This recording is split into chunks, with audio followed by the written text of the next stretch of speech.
അപ്പോൾ ഗൈസ് ഇന്നത്തെ വീഡിയോ എന്താണെന്ന് വെച്ചാൽ അടിപൊളി മീൻ കിട്ടിയില്ല കണ്ടില്ല. ഇതാണ് ഗൈസ് വാളമീൻ. വാളമീൻ നിങ്ങൾ കഴിച്ചിട്ടുണ്ടെങ്കിൽ കമൻറ്റ് ചെയ്യണം കേട്ടോ. കണ്ടില്ലേ, ഏകദേശം എന്തോ ഒരു കിലോ വെയിറ്റ് ഉണ്ടാവും കേട്ടോ. കണ്ടില്ലേ, ഇത് എവിടെ നിന്നാണ് പിടിച്ചു പോയി കഴിഞ്ഞാൽ ഞങ്ങളുടെ കുളത്തിൽ നിന്നാണ് കേട്ടോ. ആ കുളം നിങ്ങൾക്ക് കാണിച്ചു തരുന്നതായിരിക്കും. അപ്പോൾ വാളമീൻ നിങ്ങൾ കഴിച്ചിട്ടുണ്ടോ?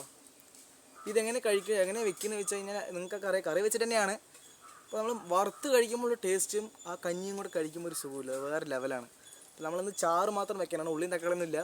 എന്നാലും വെറുതെ റഫായിട്ടൊന്ന് തേങ്ങ അരിച്ച് പുളിയൊക്കെ ഒഴിച്ച് അങ്ങനെ വെക്കാനുള്ള പ്ലാനാണ്. കണ്ടില്ല, വാള വായ വിളിക്കുന്നത് കണ്ടില്ല, നല്ല ജീവനുള്ള മീനാണ് ഇപ്പോൾ. കണ്ടില്ലേ, നിങ്ങൾക്ക് ഏത് മീനാന്ന് കമൻറ്റ് ചെയ്യണം കേട്ടോ, ഇഷ്ടം. നല്ല വാലൊക്കെ കണ്ടിരുതാ, വാലൊക്കെ ചുവന്ന മീനാണ്. കണ്ടില്ലേ, ചെറുക് കണ്ടപ്പോൾ ചെറുക് നല്ല കണ്ണൊക്കെ ഉണ്ടല്ലോ. വായിൽ പല്ലുണ്ടെന്ന് അറിയില്ല കേട്ടോ ഗൈസ്. നോക്കാം, കണ്ടോ, പല്ലില്ലാത്ത മീനാണ്. കണ്ടിരുതാ, ഉണ്ട് പല്ലുണ്ട്. ചെറുതായിട്ട് എന്തോ ഈ സ്മൂത്ത് ആയിട്ടുള്ള സാധനങ്ങൾ കഴിക്കാനുള്ള ഇതാണ് കണ്ടിരുതാ ഗൈസ്. ഇതാണ് വാളമീൻ. നിങ്ങൾ കണ്ടിട്ടുണ്ടാവും, നിങ്ങൾ കഴിച്ചിട്ടുണ്ടാവും. ചൂരമീൻ പോലെയുള്ളൊരു സംഭവമാണ് അല്ലേ. ചൂരമീനും അടിപൊളിയാണ് കഴിക്കാൻ. അത് ഇറച്ചി പോലെ ഉണ്ടാവും, ഇത് ബീഫ് പോലെ ഉണ്ടാവും ഗൈസ്. ബീഫ് പോലെയുള്ള വാളമീൻ ഇതാണ് ഗൈസ്. കണ്ടില്ലേ.